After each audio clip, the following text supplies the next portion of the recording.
Selamat malam Bapak Ibu Saudara-saudari yang terkasih. Sebelum tidur malam ini, saya Ibet Mingarsi akan berbagi renungan dari Pendeta Dr. Erastus Sabdono yang untuk kesempatan kali ini berjudul Kehilangan Segala Sesuatu. Orang percaya harus memperhatikan yang dikatakan oleh firman Tuhan di dalam 2 Korintus 6 ayat 17 dan 18. Sebab itu, keluarlah kamu dari antara mereka dan pisahkanlah dirimu dari mereka, firman Tuhan, dan janganlah menjamah apa yang najis, maka aku akan menerima kamu, dan aku akan menjadi bapamu, dan kamu akan menjadi anak-anakku laki-laki dan anak-anakku perempuan. Demikianlah firman Tuhan yang Maha Kuasa. Kalau ayat ini tidak dipahami dengan benar, mengesankan bahwa keselamatan dapat dicapai melalui atau dengan hidup kudus. Sebenarnya bukan begitu maksud ayat tersebut. Keselamatan terjadi dengan diawali oleh kurban Yesus di kayu salib. Orang yang mengakui dan percaya bahwa Yesus adalah anak Allah yang memikul dosa manusia harus mengikuti jejak hidup Yesus. Untuk itu, kita harus meninggalkan cara hidup anak-anak dunia ini guna mengenakan cara hidup Yesus. Kalau tidak bersedia, berarti tidak percaya kepada Yesus.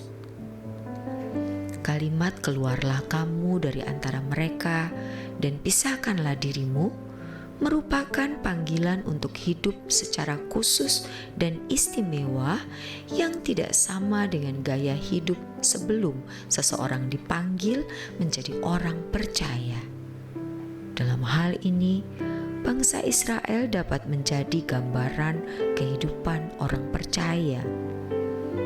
Mereka harus memiliki keadaan hidup yang berbeda untuk menjadi umat Allah. Bangsa Israel harus keluar dari Mesir, menerima Taurat, dan melakukan hukumnya.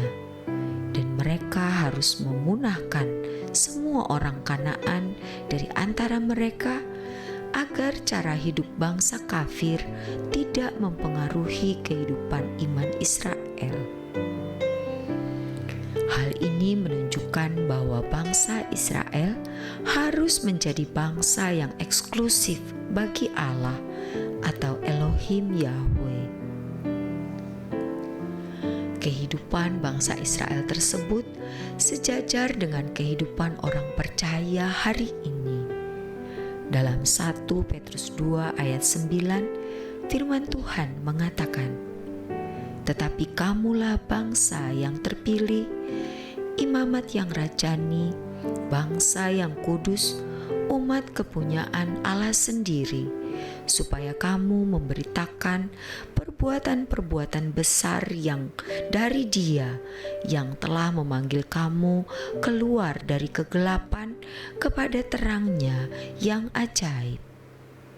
Ayat ini menunjukkan bahwa orang percaya harus benar-benar berkeadaan baru sebagai wujud dari langkah imannya.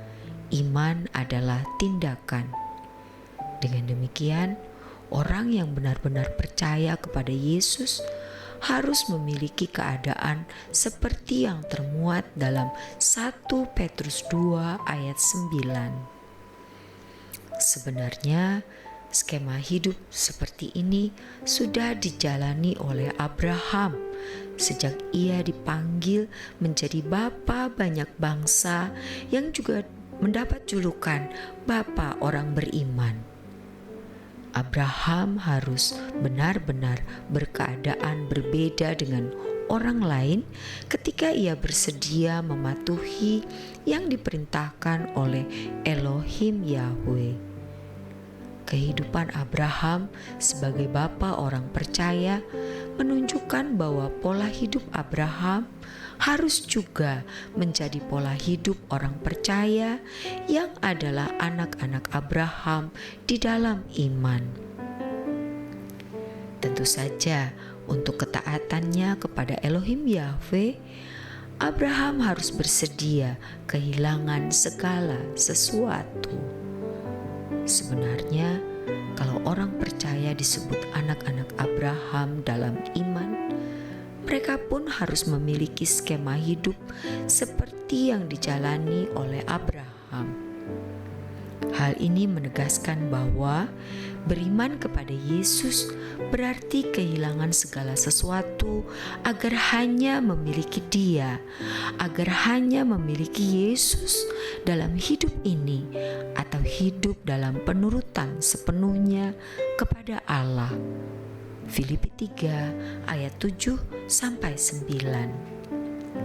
Menjadi kemutlakan bagi orang percaya untuk memiliki gaya hidup yang berbeda dengan dunia, guna menjadi umat pilihan yang benar-benar terpilih. Untuk ini, orang percaya harus bertindak secara tegas, memilih untuk mengikuti Yesus, yaitu mengenakan gaya hidup yang dikenakan oleh Yesus.